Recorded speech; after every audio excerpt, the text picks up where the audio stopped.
अतिक्रमण इतना व्यापक स्तर पर फैला हुआ है कि लोगों ने सरकारी जमीनें तो छोड़ो, तालाब, पहाड़ और यहाँ तक कि श्मशान को भी नहीं छोड़ा। राज्य में अभी जमीन सर्वे का काम चल रहा है। इस दौरान बड़ी संख्या में सरकारी जमीन पर अतिक्रमण के मामले भी सामने आ रहे हैं। कई जगहों पर यह भी सामने आया है कि अंचल स्तरीय पदाधिकारियों या कर्मियों की भी मिली भगत से अतिक्रमण हुआ है। जिस जमीन पर पहाड़ या तालाब है, उसका भी पर्चा किसी के नाम पर काट दिया गया। कुछ स्थानों पर दबंगों या संबंधित जमीन की देखरेख के लिए गठित कमेटी के सदस्यों ने ही जमीन बेच दी। कब्रिस्तान गैर मजरूआ जमीन की श्रेणी में आते हैं। ग्राम सभा इसकी देखरेख करती है। कई स्थानों पर कमेटी ही से गलत तरीके से जमीन बेच रही है। इन जगहों पर हुआ अवैध कब्जा।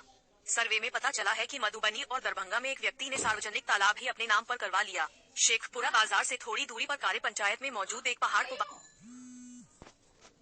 मुकुंद नाम के एक व्यक्ति ने अपने नाम पर लिखवा लिया। उसके पास इसका पर्चा भी है। इसी शहर में जखराज स्थान मोड़ के पास मौजूद श्मशान भूमि के बड़े हिस्से को स्थानीय व्यक्ति ने अपने नाम पर करा लिया। श्मशान के कुछ हिस्से की बंदोबस्ती भी कर दी गई है। मुजफ्फरपुर के कुढ़नी में भी श्मशान की जमीन पर कब्जा हो गया है। लखीसराय नगर क्षेत्र में सार्वजनिक तालाब पर कब्जा हो गया है। सोनपुर में टोपोलैंड की बंदोबस्ती कर दी गई है। 2 साल में बिहार के महज 150 गांवों में हुआ जमीन सर्वे। 2024 तक 40,000 का लक्ष्य कैसे होगा पूरा?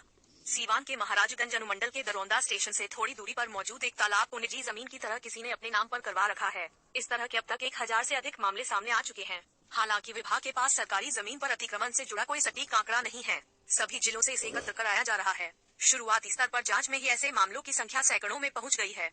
मंत्री का दावा, अतिक्रमण मुक्त होंगी सरकारी जमीनें।